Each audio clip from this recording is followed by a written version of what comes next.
my goodness, it has been a long time since I've done something like this. Welcome to the Hong Kong 2025 review!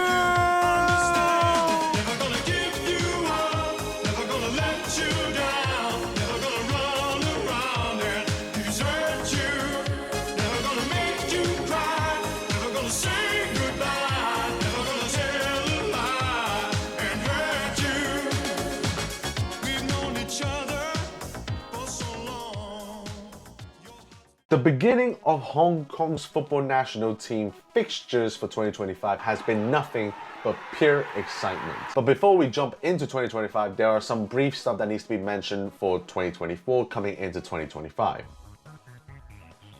Now, of course, Jordan Anderson has left the role of the Hong Kong national team for a team in China, so which means that we need to replace the manager or find a new head coach to manage this new Hong Kong team. And we have picked an absolute gem, a legend in the football scene. We got Ashley Westwood, but don't get me wrong, I didn't know anything about him. He's not really like an established manager. He's got good stints, don't get me wrong, with the likes of Bengaluru FC and Punjab FC, but horrible spells with the national team of Afghanistan, FC Penang, and also ATK. But ATK was mostly as a caretaker manager, so we let that slide. With the 5 friendlies that Westwood had under his belt, it has been good, I would say. We went to the Somali Islands and we beat Somali 0-3. We beat Cambodia 3-0. We've also beat the Philippines 3-1. And we also beat Mauritius 1-0 as well. But mind you, that game was a little bit too close for comfort. And we gone and lost against Liechtenstein 1-0.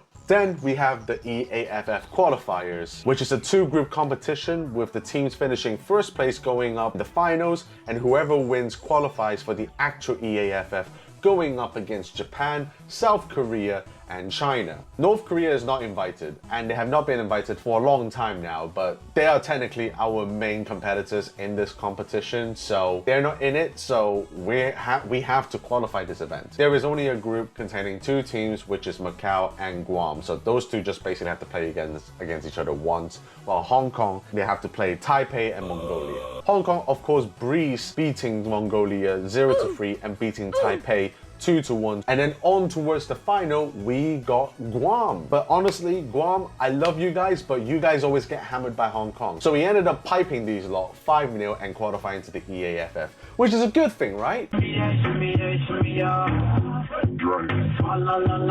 Going into this game, Hong Kong has a lot to prove still. To be very honest with you, this game is not really a game that I will conclude how good Ashley Westwood is as a manager, because we're going up against Macau, which is a team a lot lower in the international ranks than Hong Kong, but it is technically still a rivalry. Ashley Westwood was going into this game with a 3-4-3 formation, which is technically his preferred formation. But for the Macau team, there's a lot of special things going on with Macau. They have a manager named Kenneth, and he is the previous manager for Sam Shui Po. I'm a big fan of his. I generally do think he deserves an opportunity in the stage in Hong Kong. But in this game, he was our enemy, he was our threat, and we know what he likes to play. When the game started, everything was going in Macau's way. Even though Hong Kong had a lot of the possession, Macau was still dominant in intercepting. There was a Hong Kong individual error in the defense, which led to nearly a goal, which was luckily saved by Yap. And then another breakthrough opportunity on a 4v2, which was passed to the left side and then crossed it in, and all the Macau player had to do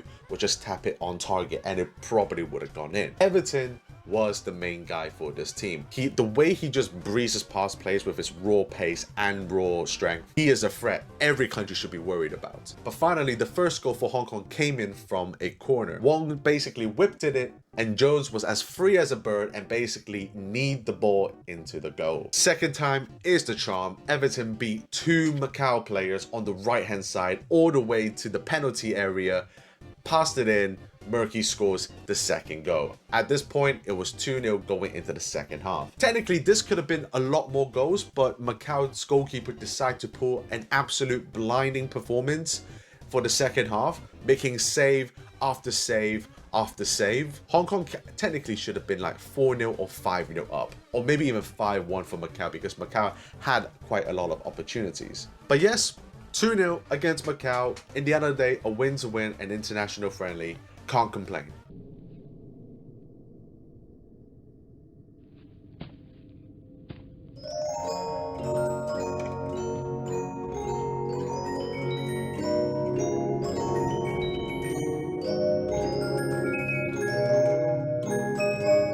after our friendly against Macau, the very next game is in the AFC qualifiers. The AFC qualifiers consist of multiple groups with 4 teams each in it, and whoever finishes first will qualify for the Asian Cup. And then we got grouped into the group of death with India, Singapore, and Bangladesh. Now, Bangladesh, maybe you might be like, okay, maybe that's just a little team that nobody needs to worry about. They got Hamza, a championship Premier League player playing for Bangladesh. So going into our first game is against... Have you ever been a member of the Chinese Communist Party? Senator, I'm Singaporean. They are a team that I would say a lot of countries will probably not notice how good they actually truly are. Their established players also plays for the likes of the Sailors and Tampin Rovers, and also some of the players plays in big leagues in the ASEAN countries. Now for Hong Kong, obviously we also got some players that are now playing in China, but is nowhere near as many as the Singaporeans that plays in the other big leagues of ASEAN regions. This game was extremely frustrating to watch. It was one of the most agitating, annoying, dick-teasing games I've ever seen Hong Kong play. Singapore manages to just soak out the enjoyment of playing the beautiful game of football. What Singapore does is just purely holding possession from their defenders, maybe even to their center defensive mids, and just boot the ball forward. But they just will not lose the ball. It is so annoying. If I felt like ripping my whole foreskin off for this game because I want to feel something. Both teams had so many opportunities, but most of the opportunities for Hong Kong came from the second half. Hong Kong just didn't know how to deal with Singapore in the first half, but Singapore did nothing in the first half with all of this control. They felt like having possession wins you the game. In the end, for Hong Kong, this is a very good result of a draw. At least we didn't lose the away fixture. So now we're gonna make sure that we don't lose to Singapore in our backyard. But yeah, no, this game, geez, like defending wise, it was just good.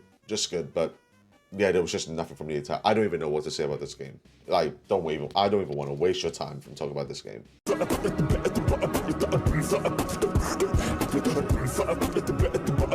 Oh, sorry to all of the viewers, but this next segment is just one of the most frustrating parts of making this video. Hong Kong against Nepal in an international friendly. Going into this game was a test to see how we're gonna do against India. That's what the international friendlies are for. But I kid you not, this was one of the most frustrating games I've seen in my life. Yeah, I'm a Tottenham supporter. I'm telling you right now, this game wants to make me kill. Hong Kong was just so bad in the final third, and I know, like, the reason is because Matty obviously wasn't playing and Everton wasn't playing as well. Now, before the game started, there was already a controversy going into this game. Was the fact that Lau Chi Lok, a Hong Kong Rangers player, played 30 games, 16 goals, 6 assists in all competitions, was not selected for this game. Do you know who was selected? Rodriguez. Now, no discredit to Rodriguez. I personally think he's a very good player, very solid striker. And when the season started, he played only like 2 or 3 games and had a very bad injury. And throughout that, he has gained the Hong Kong passport and he can now represent the Hong Kong national team. So you tell me, if you were a fan, are you side Lau Chi Lok or are you side Ashley Westwood that picked Rodriguez? This game was very neck and neck, believe it or not, except for the shots that were taken, because Nepal only had 2 shots throughout the whole game. Hong Kong had 15-16 shots. This game ended as a 0-0 draw, one of the worst performances under Ashley Westwood as an overall game. And I think even to now, that game was the worst game for the Hong Kong national team. What's wrong? What's wrong with you? La la la la! La la la la! Elmo's ball! What the?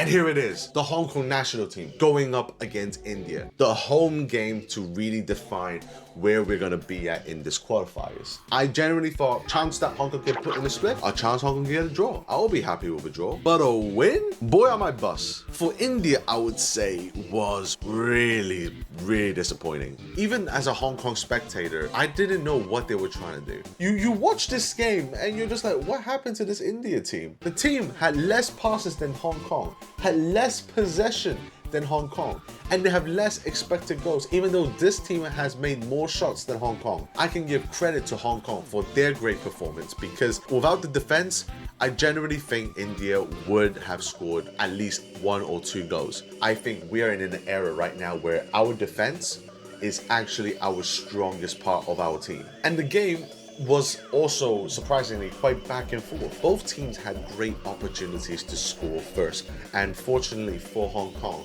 the goal came in at the very dying minutes of the game, and Stefan stood up and scored the penalty, winning the game 1-0. I was so happy that we won this, but this is the statement win against one of the better teams in this competition. With this win, it has given a lot of hope for the Hong Kong national team and as well as the fans that to expect, oh, we can probably qualify. Now maybe we can. Wins like this is so important for a team like Hong Kong because it shows that we can actually do it. At that moment, I personally believe we did. So let's talk about the EAFF, shall we? Now, generally speaking, the EAFF is a competition that I am very worried about. It's no disrespect to the Hong Kong players or the Hong Kong staff or the Hong Kong fans as well, because we are far behind in the rankings on even third place China, but we are miles behind the big dogs of this competition, which is Japan and South Korea. You like BTS? Yes, I like BTS. The Japanese game was the first game to test the mighty Hong Kong boys. And going into this game, but I am really worried. The last time we played them is in this competition and we lost 6-0 and we were utterly embarrassed. But to be very honest with you, Japan is the best Asian football country in the world. They're ranked the highest. They really ripped us apart in this. Like, my goodness, Raul Jermaine, like, the man has scored 4 goals in the whole competition of the J-League, and he has scored 4 goals in this one game against Hong Kong. Hong Kong didn't really play extremely bad. They weren't boring. They tried to make something happen, which I can always back on. We have given our best shot, and we were really bad at it. Japan was all over us, and in the first 25 minutes, they have scored 5 goals, and the midfield of that Japanese team was in pure control throughout the whole game. Going into the second half, Hong Kong started to see a bit of light going into this game, had a very good opportunity at the 50th minute mark. Then history has been made. Hong Kong has scored their first open play goal against Japan in history. And it was from Matty Orr. Well-placed goal. Is the dream possible? Can we make a comeback into this? No, we can't. We could not really make anything happen after that one goal. We had a few opportunities, but they weren't really anything that threatened the goalkeeper. And then, of course, the icing on the cake, Japan had to put the nail in the coffin and scored an absolute well-run counter-attack goal. So yeah, the first game was 6-1. Technically better than the last time we played them, which was 6-0. So I would say it is a it's like a not a butt-hurt game, but it's like a little spank, which you kind of enjoyed the spank. So it was like a painful experience, but at moments you do actually enjoy it. Bit of BDSM. What? Bro, what are you talking about, man? Now, the South Korea game was a lot better. Now, is it a lot better to watch? No, it's not. Because Hong Kong has decided to play Harambol. 5-4-1 formation. Defensive. But the game overall, it has been very frustrating because Hong Kong was playing extremely defensive. But of course, the reason why we did that is because last time we played against Japan, we tried to do what we want to do and it just did not work. Are you okay? Now, obviously, there were some changes going into this game. The formation obviously had a bit of change. Michael was playing right mid and Sun was playing the left mid. Junior has been pushed back into the center mid. South Korea was extremely lackluster in this game. I think they had like more than 20 shots, 700 passes total in this whole game. Now, don't get me wrong. The first goal that came in around the 20th minute was actually a pretty decent goal.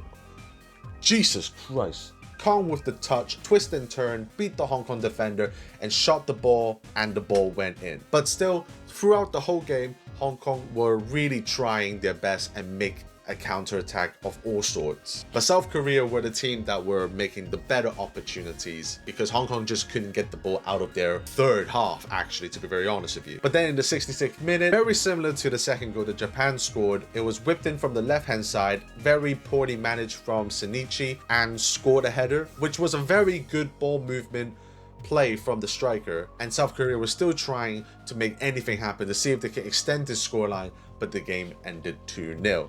It's one of those games where Hong Kong just really couldn't make anything happen. When they tried to hit with a counter, immediately intercepted. Now, yes, you can say that this is probably the C team of South Korea. That just shows how far behind we are as a nation when it comes to football. But it is still a privilege to play against those two great countries. And then we got China.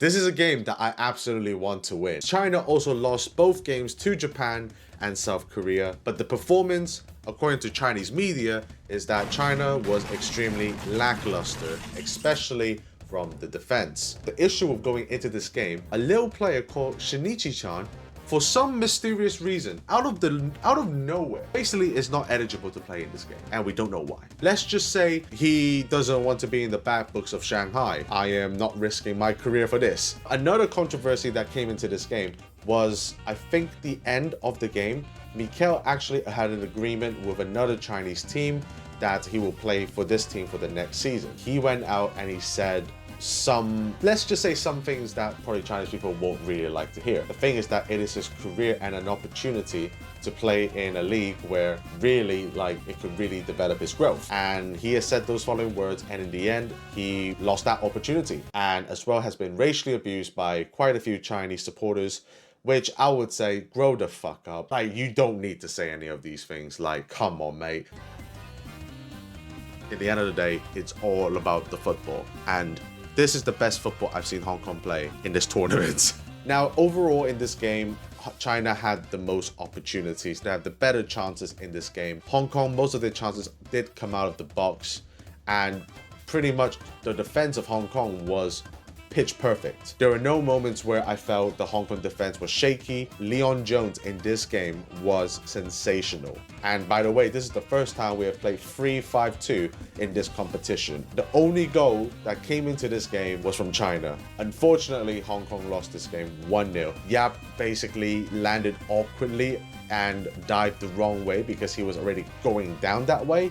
And it was an open goal for the Chinese player. And outside of that, throughout the whole game, it has been aggression between the two teams. But I think outside of all those games, the China game was probably the only chance Hong Kong had to get a point. And unfortunately, we did not. It was a good game of football. I think Hong Kong deserves a round of applause for it. In the end, Hong Kong finished with 0 points, finishing their last. Everyone's a pony, and they all eat rainbows and poop butterflies. That's beautiful, Katie. The King's Cup has been running for the longest time, and this is the 51st anniversary. Hong Kong has been privileged to be invited by Thailand as well as Iraq and Fiji. Iraq previously has participated in this competition in 2023, and they have won the competition. They are winners of the previous year of the King's Cup, and this is also Fiji's first invitation to the competition. Going into this competition, I think it will be fair to say if we finish third place, I would be happy. Our first game is against Iraq, so they are no joke, and they are also ranked 56 in the world rankings during that time. And I'll put my hands up, I'm not gonna lie, I thought we were gonna get absolutely smoked. Because if there's anything we know about these Middle East teams is that they're not just technically good, but they're fucking strong as They're huge players, they're massive. They make our players look like midgets. Now, the starting 11 was a little bit surprising. We get to see Stefan play in the left mid position, and as well as the reintroduction of Vaz Nunes, who has been out for a long-term injury. As well as that, there's also Alexander Jojo in the bench, and as well as Clement,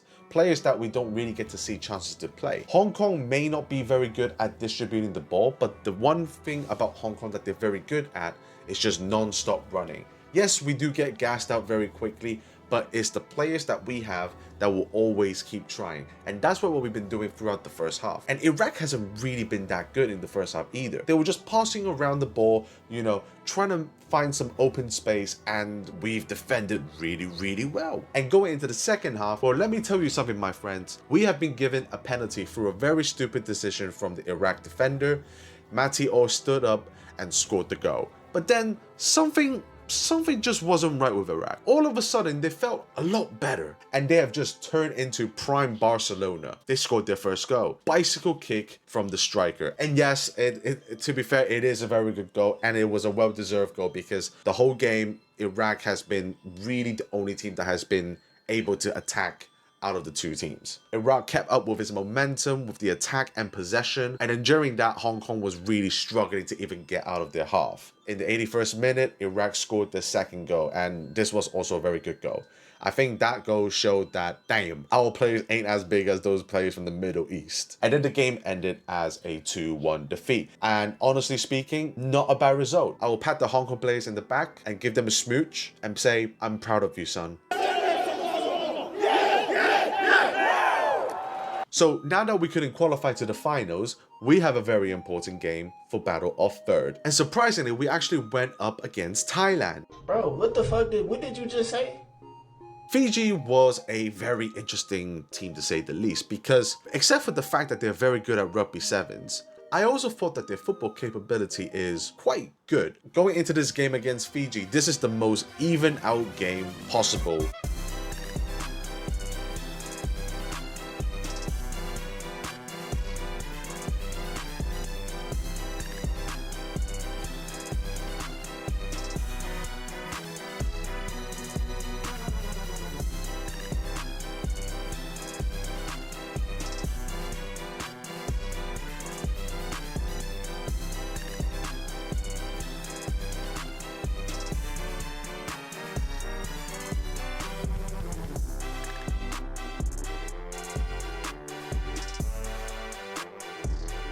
That was a very interesting game to say the least. After the game finished, I just felt this emptiness. Yes, the boys played really well against Fiji. Yes, it ended as a 8-0. Could I really claim that as a win? The football side of me believes that the game was ruined. It is 100% a red card. Those two players were really stupid with their actions and deserved the slewing. I've seen Fijian fans on social media just blasting the hell out of their players and being like, this is disrespectful. I just feel bad for the Fiji fans for this one. But for Hong Kong, it is great. Great win, 8-0 in the back of our trunk, and it's a preparation for the next big game.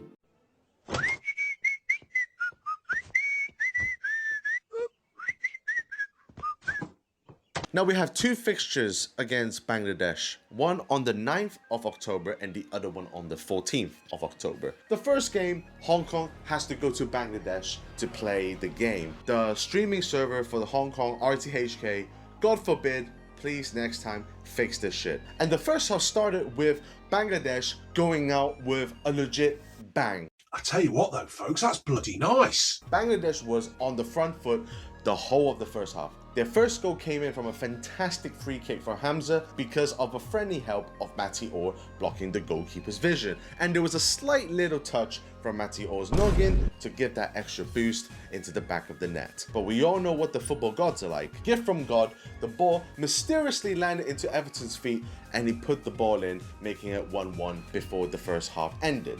Going into the second half, I expect Hong Kong to at least try, try. But you know something about, you know something what I like, you know what I like about Hong Kong? It's that I can never predict these lots. Hong Kong came out to the second half looking like prime Barcelona. Murky's, when he came on, complete different game. And Murky scored both goals to give Hong Kong the lead 3-1 up to about the 70th minute where everything started to change back to where it used to. Bangladesh keeping control of the game and Hong Kong yet again fighting for their life to keep a lead. Now we all know what Hong Kong is like in this situation.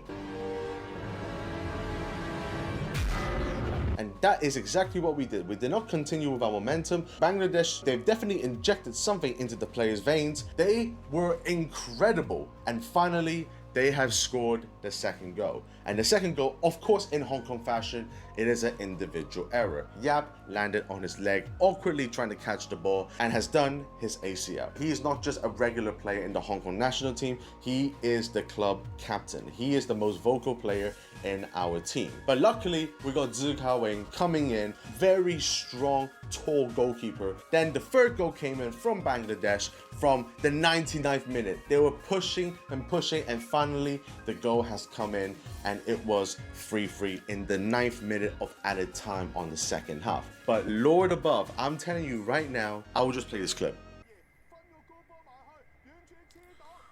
Yes! Yes! Yes! Yes! No!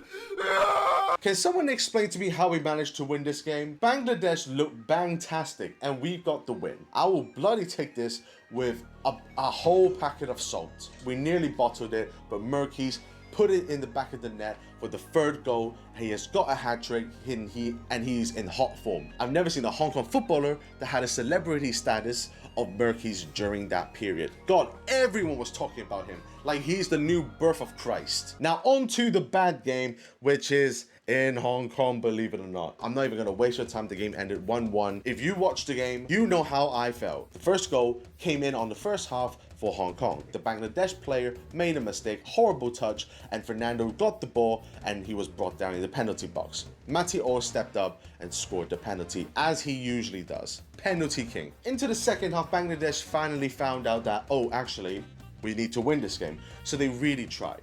And they were attacking, while Hong Kong also tried to make something happen, but they were also playing very defensive. Fortunately for Bangladesh, the gods of football finally came back to bite us in the arse. Gurbik has received his second yellow, and he was sent off. Bangladesh scored in the 84th minute, a very good whip into the box, good touch, and scored the goal. And the game ended as a 1-1. I want to complain about one thing, and it's the referee. I think a lot of Hong Kong fans will agree that the referee was extremely harsh on the Hong Kong players in this game. Bangladesh, they have committed double the amount of fouls that we did. They only had 2 yellow cards, while Hong Kong had 3 yellow cards, where one of them is a double yellow card into a red. It was so tough to watch because it could have been a good game of football. And immediately when it started, you could tell where this was going. Obviously, the referee is a part of the issue, but both teams didn't really play as well as what we have seen in the last fixture in Bangladesh. Good news for Hong Kong is we've won and we drew. So going into the next game in the AFC qualifiers is against Singapore.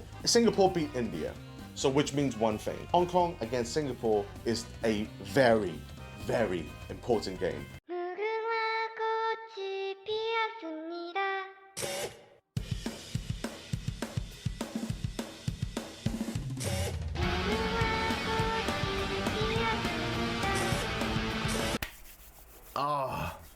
Oh, it's good to see you guys again. Cambodia. Now for Hong Kong, Cambodia is a very familiar friend, and we have actually played these lot multiple times already, but we are actually quite familiar. We know each other ins and outs. You what? This is just a national friendly, and it's something that we have to play to prepare for the biggest game of our careers, Singapore. So of course, I'm expecting maybe not the best sort of football, maybe give some different players different opportunities, but this is just a friendly, so no hard feelings, right? Bro, something ain't right. That first half was incredible, but that second half was like, you know when you put an avocado in your fridge, and then you, like, the moment that you put it in the fridge, you look forward to see, you're looking forward to like eating the avocado, but then like, you left the avocado in your fridge for a month, and then it comes out and it just like, oh, it's all squishy and dirty and it just looks like a piece of shit. And the most surprising part is the goalkeeper. Now Wang, you might be thinking, oh, could be a young upcoming prospect. No, that is Bear, and he does have a lot of potential. In fact, it was actually supposed to be Paulo Caesar, I think that's his name.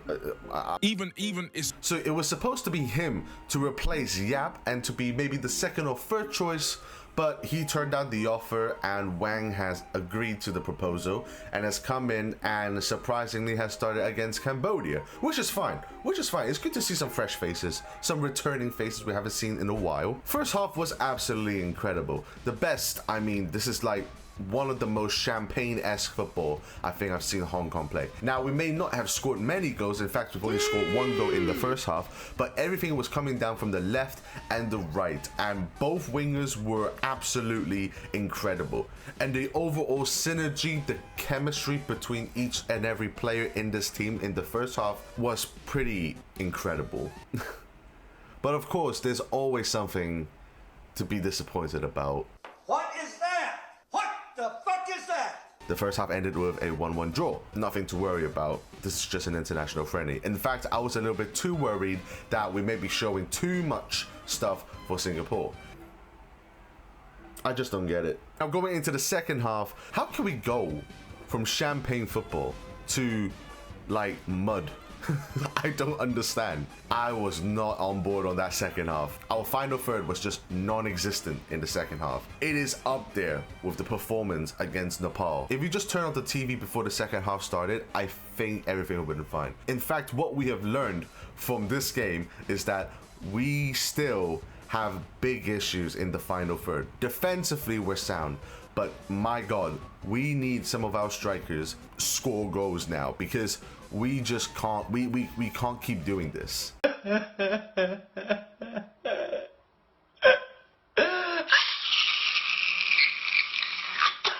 It has all come down to this moment, ladies and gentlemen. Whoa, calm down, Jamal. I don't think you guys truly understand how blood-clot important this game is for both Hong Kong and Singapore. If Singapore wins this game, they automatically qualify. Their next game does not matter because they won the away fixture against Hong Kong. But if Hong Kong beat Singapore, they're not really fully through yet because they need to either draw or win their next game against India, but they're just one step closer. So it's all between these two teams. India is out. Bangladesh is out. It has come down to this one game. I will do what I must. You will try. And what a way to do it in the Kai Tak Stadium containing around 40,000 fans. Big shout out to the supporters. You guys were incredible. You get a thumbs up of approval. And also getting the tickets. Oh my God, getting the tickets was like getting a Taylor Swift ticket or a BTS ticket. It was pretty much impossible. It was sold out immediately. I remember seeing crazy numbers like 60,000 people waiting. To all of the ticket service in Hong Kong and to the Hong Kong FA, please do not let these scalpers get away with this. ID verifications or whatever the. But enough about that. What was the game like? For both teams, it was as expected. Singapore was yet again just wasting a bunch of time. They were like dragging long in this first half out like there's no tomorrow. The defenders just controls the ball, boots the ball whenever they see necessary, and that's really about it. Now, don't get me wrong, Singapore had a few decent chances, but never really tested the goalkeeper. Now, for Hong Kong, on the other hand, we have the star boy, Everton, available in this game. Everton is an incredible player for us. He's very fast, very strong, capable of scoring goals, especially with his left foot. He tries to make anything happen possible. The first goal came in from Hong Kong on the 14th minute, which was a whip in from Everton into the box, and Matty Orr headed the ball into the back of the net. It was a very good goal, and that's pretty much about it in the first half. Hong Kong had a lot more opportunities, which I would say it could have been 2, it could have been 3. Sometimes we just can't score a second goal. That first half, Singapore was so poor, Hong Kong should have capitalized on the fact that they're playing very poorly, and we probably should have scored more than one goal. Now, into the second half, the Hong Kong players are starting to get tired because Hong Kong has been playing this high-pressing football throughout the whole of the first half. Singapore, on the other hand, have switched up a notch in the second half. They've introduced the third family brother around the 50-ish minute, and ever since he came on, Singapore has completely changed. In fact, they've changed from a 4-3-3 to a 2-1-2-5. Yes, I mean that. Immediately, a huge change. They had their first proper shot onto the goal. Right after that, they had scored one of the best goals in the tournament. I shit you not. And you thought that was just the only goal for Singapore? And the second goal was a bit of a bullshittery goal, if you ask me. The two defenders in front of the striker should have gone a little bit closer. He was so open, had a swing on it, and it went in. And just like that, all of that hard work in the first half was completely gone. And I generally mean this, they really tried to bring this back to a draw or even try to win it. The defense of Singapore, they were insane. And just like that, Singapore won the game, 2-1.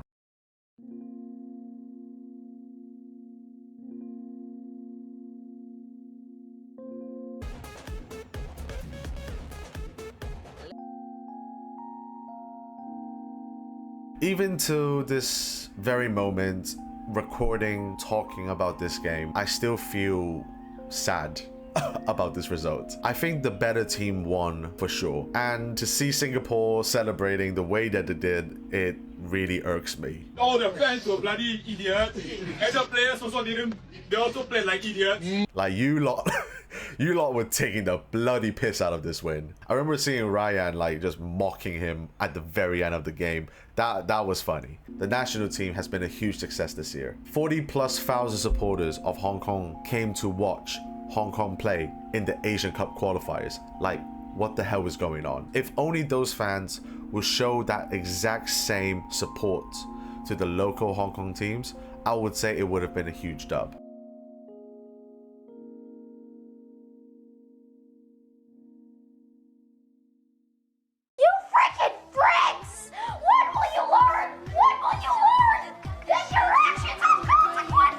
Forgive me for my hair, lads. I'm stressing out. Brother, Jesus. What's that?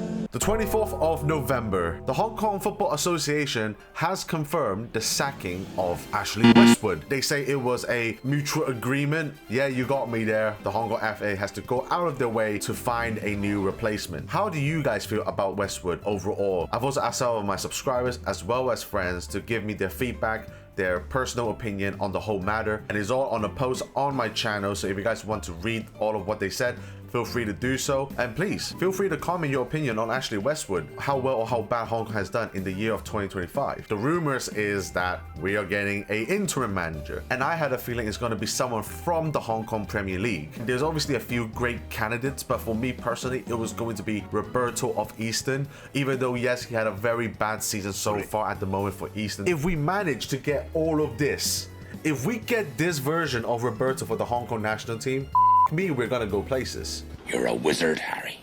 Yes, I predicted it, ladies and gentlemen. I am the sorcerer. Roberto has been appointed as the Hong Kong interim manager until whenever the he gets fired or if he gets given a permanent role. Some people are very happy, some people aren't very happy because they want to see something that will progress forward for the Hong Kong national team. Now, personally for me, I like him as a manager because he brings in something that not a lot of managers are willing to do so, which is bring in the youth. Now, I'm not saying I don't want to see all of these senior players play ever again for the Hong Kong national team. At least for now, we may get a chance to see some young players be given the opportunity and to show what they're really truly made of. Unlike some of these senior players who already have the trust of the national team, have the trust of the Hong Kong FA and previous managers to play the game in, game out. But now there might actually be some challenge towards these senior players, which potentially could make these senior players play even better. Now you might be wondering, oh, are we going to get the Hong Kong Guangdong Cup involved in this? Unfortunately, no, sorry about that. First of all, because I can't be bothered. Second of all, I can't be bothered. And third of all, I can't be bothered. So what did we come out from this? Did the Hong Kong national team perform up to its standard, or was it an absolute failure? Now, for a lot of fans, it will be a failure of a season because we didn't qualify for the Asian Cup. Personally, for me, it doesn't really matter. It really depends on the future for the Hong Kong national team. I think it's been a progressive year. We've also started to see a lot more Hong Kong players now moving abroad, especially into China, playing hopefully regular football. Big shout out to the supporters of the Hong Kong national team. You guys were absolutely incredible from the moment that the season started.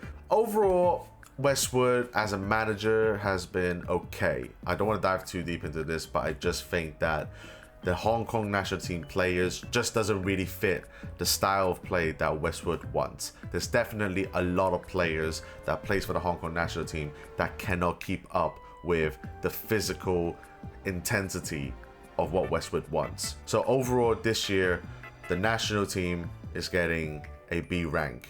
It is to be expected. Nothing blows me out of my socks. Nothing really makes me extremely disappointed. I think a B is a very fair score. If you guys want another video like this, maybe, you know, for the 2026, you know, maybe you guys want that, let me know in the comments. Maybe you guys want a recap of the 2024. I am absolutely down to do that for you guys. And if you guys like this video, please like this video, subscribe if you're new, comment down below all of the good stuff, share this to your friends and family, and much love to you guys. Have a good rest of the year, and I'll see you guys next year.